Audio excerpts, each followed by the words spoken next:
Happy New Year and welcome back. My name is MaryAnn Walker, and I help highly sensitive people and recovering people pleasers create lives that they really love, free of guilt, fear, and obligation. And today I want to share with you a very simple idea that is sure to help and support you as you work to achieve any resolution that you've set for yourself this year. And it will also help and support you in your life and your relationships as well. I was recently rereading Joe Dispenza's book, Breaking the Habit of Being Yourself. And yes, I will link it in the show notes. I find it to be a great read. But he shared something in that book that really got me thinking. He was talking about the difference between a mood and a temperament. And he said, yes, a mood is a temporary emotion. We all know that. But then he said something interesting. He said that your temperament or your personality is basically the mood that you have practiced so much that it's become a part of who you are. And let me reframe that again. Your personality is formed by the moods that you've practiced so much that they've become a part of who you are. And that means that with enough practice, you can become whoever it is that you want to become. So today, first, we're going to explore what it is that you're currently creating for yourself, your current and most practiced mood. And then we're going to talk about how to shift that into something that is more supportive for you in the life that you want to create. Now, if you've been listening to this podcast for any length of time, you know something I talk about a lot is the fact that our thoughts create our feelings. So the fastest way to discover what mood you've been practicing the most is to just observe what thoughts you're practicing the most and then see what those are creating for you. See if you can notice where your mind goes when it just wanders, when you're washing dishes, as you're falling asleep. What are the recurring thoughts that come up for you? And that can be a big indicator as to, oh, these thoughts are influencing how I'm showing up. They may be helping to set the tone for my temperament. So kind of get curious about yourself and ask yourself, okay, am I somebody who always looks on the bright side? How do I describe myself? Or am I somebody who kind of tends to focus on why things aren't working out for me? Like, oh my goodness, now that's not working out and that's not working out. Everything is going wrong. Are you maybe somebody who lives in gratitude and abundance, or are you somebody that kind of lives in the lack? Now, I'm going to share a few fictional but very common examples to kind of demonstrate a little bit about how our practiced thoughts and our practiced mood can shape our reality and our personality. So first, we're going to talk about Sarah. Sarah always feels kind of sad and left out. As she moves throughout her day, she finds evidence everywhere that nobody's talking to her at the water cooler. People seem to have really full social lives and she's never invited to the things. And she's just basically convinced that nobody even thinks about including her. And those thoughts are really creating a lot of sadness for her. And when she's feeling sad and she's feeling out of place and she's feeling like nobody wants to engage with her, what she's doing through that emotion is she's avoiding eye contact. She's withdrawing. She's keeping to herself. Essentially, she's unintentionally sending the message that she's not interested in connecting. So even though there's people around her that would like to engage with her because of her body language, which is being created by her thoughts, they instead choose to just kind of leave her alone. And because she's practiced the belief that I'm always left out for so long, it's become a part of who she is. She's the one that no one talks to or reaches out to. But it's not who she wants to be. She wants to be fun. She wants to be engaging. She wants to have a full community. So as Sarah begins to notice her thoughts, then she starts to intentionally choose new ones. And so while traditionally her thoughts have been, well, nobody wants to talk to me. I don't have any friends. Nobody wants to hang out with me. She's choosing instead to focus on other things. For example, curiosity can be very helpful here. I love curiosity. So instead, she's asking herself a question. She's wondering to herself, I wonder who could use a friend today. If I were to find a friend today, where would they be? Now, these thoughts are going to be creating curiosity for her, and the brain loves to have an assignment. So when you ask your brain a question, it's going to want to answer it. So her brain is going to automatically be looking for ways that she could find a friend today. It's going to be looking for, oh yeah, where would I find a friend? Who else could use a friend? Maybe we could be a match. Her brain is going to have that as its assignment, and then it's going to be looking for the ways that she could connect rather than looking for all of the evidence that she's not connecting. Make sense? So when she's thinking, oh, well, I wonder who could use a friend today, or if I were to find a friend, who would they be? It's going to create curiosity for her. It's going to create determination. It's going to create openness. And then she's going to start initiating conversations with other people. And as she's doing all of these things and living life through those new emotions, then she starts to notice things. She starts to notice who else is sitting alone. And then she's choosing to sit with them. Because she's now on the search for her person, then rather than waiting for other people to initiate, she starts to initiate and call people in. And as she kind of sets this as, okay, this is who I want to become, she starts to notice how other people are engaging. She even notices that, oh, the people who are engaging at the water cooler, they're really good at asking questions. They're asking questions like, oh, how was your weekend? Or how did you enjoy the concert? And so she notices that and decides to start to try to do that herself. So she starts to inquire about other people. She starts to follow up with them when she learns about something that they're going to be doing soon. And so now, rather than being seen as the one who doesn't really want to talk or engage, rather than being the one who's kind of small and shrinking herself at her desk, she has now become the one that everybody wants to share their exciting news with. She is now seen as the confidant and the cheerleader that is so excited for people to be going on these adventures. And soon, she even finds herself being invited along on these outings. So by practicing more supportive thoughts, then she's now changed how it is that she's showing up. She's changed her personality, and that has drastically changed how it is that she's showing up in the world, and that has absolutely changed her whole experience with how she experiences herself and others as well. Okay, another example, Brad.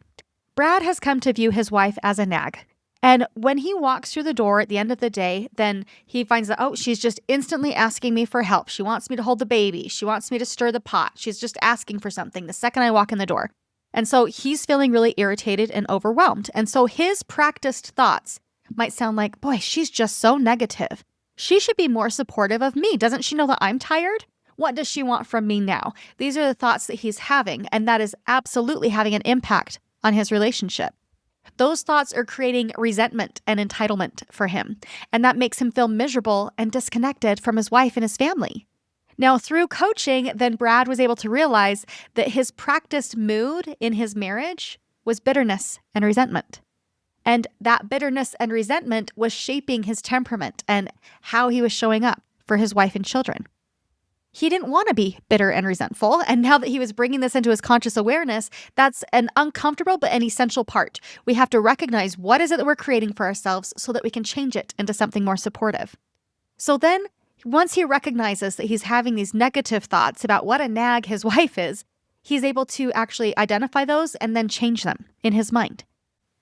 And a really cool thing happens when he starts to practice these thoughts. He becomes more observant of the little things.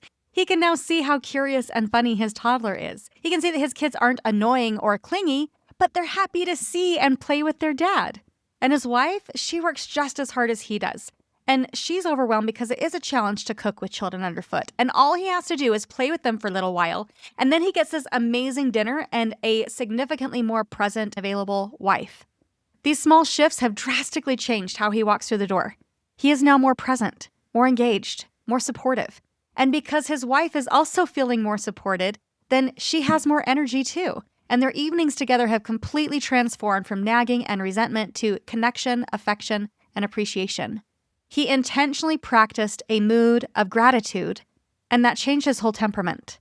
And by extension, that also changed his family's temperament as well. Okay, now let's talk about Emma. Emma has struggled with her weight for years, but more than anything, she struggled with overwhelm. She thinks, it's too much. I don't even know where to start. And when she practices that thought, she does nothing. Or she tries to do everything perfectly for about 3 days, and then she burns out and then decides, oh, I'll just start again next month. Overwhelm has become a part of her temperament, and it's starting to leak into other aspects of her life as well. But this isn't who it is that she wants to be. Now, as she starts to notice her practiced thoughts, then that's when she's able to change them. So now, rather than focusing on how it's all just too much, she's practicing the thought, I can pick one thing today to better my health. And suddenly, with that little thought, things feel doable. She drinks a glass of water. She takes a short walk on her lunch break. She adds one more vegetable to her plate. She goes to bed 10 minutes earlier. And as she practices this thought, then the overwhelm fades. Consistency starts to grow. And her identity shifts from, I can't handle this, into something significantly more supportive. It shifts into, I am capable of taking care of myself one small step at a time. Your temperament is a result of your pattern of thinking. It's not your identity, and it doesn't have to stay forever. Remember that a mood is temporary, and a temperament is simply a mood that you've practiced long enough that it's become your identity. So ask yourself, How would you describe your current temperament? How would other people describe your current temperament? And what temperament would you need to practice in order to become who it is that you truly want to become? Now, I get it that sometimes thoughts are tricky, and that's why coaching can be so helpful. This is why I still go to a coach, because thoughts are tricky.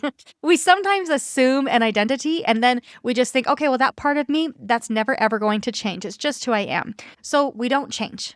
In fact, we don't even want to change. What we would far prefer is that everybody else adapt to us, everybody else change around us.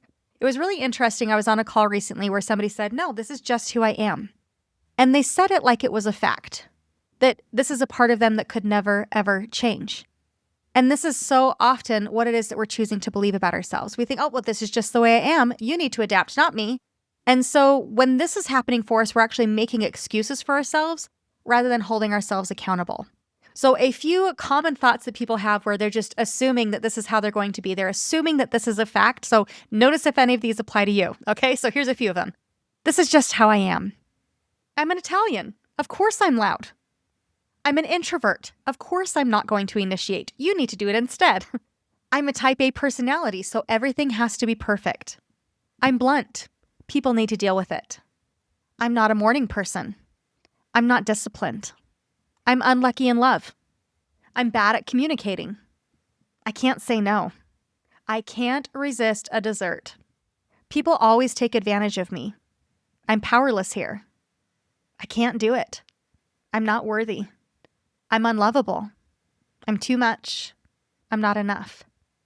Now, I want to remind you that these are all just thoughts, and these particular thoughts are not very supportive ones. And just because you've assumed this identity for a while now, it doesn't mean that you're locked into this identity forever.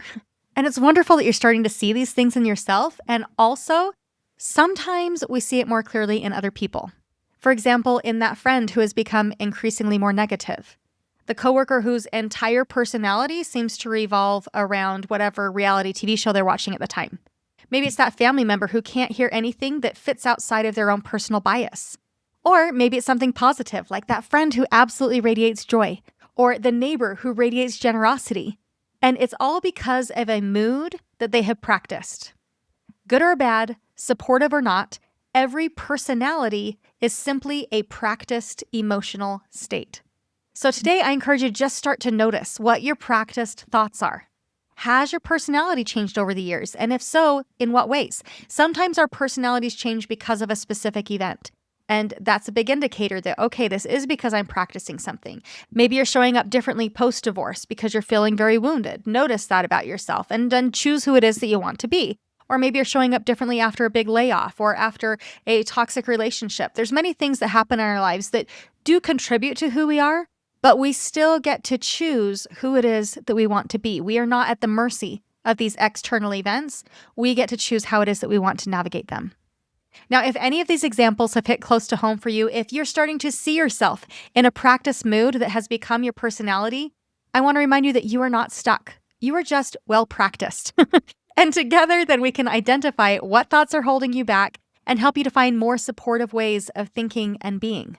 You do not have to figure this out alone. So if you're ready to create lasting change, come and work with me. Together, we'll map out the thoughts and emotional habits that are shaping your current experience and build a new pattern of thinking and being that supports the person that you want to become on purpose. Your temperament is not your destiny, but it can be a huge part of your transformation. I do have a few more spots available for the new year, so come and work with me. I offer 6-week packages. And I think that you'll honestly be surprised how much you and I can accomplish and how much change you can experience in just 6 weeks of coaching. So you can email me at MaryAnn at MaryAnnWalker.life. You can click the link in the show notes, but come and find me. I would love to work with you. All right, well, I hope you have a great week and let's talk soon. Bye now.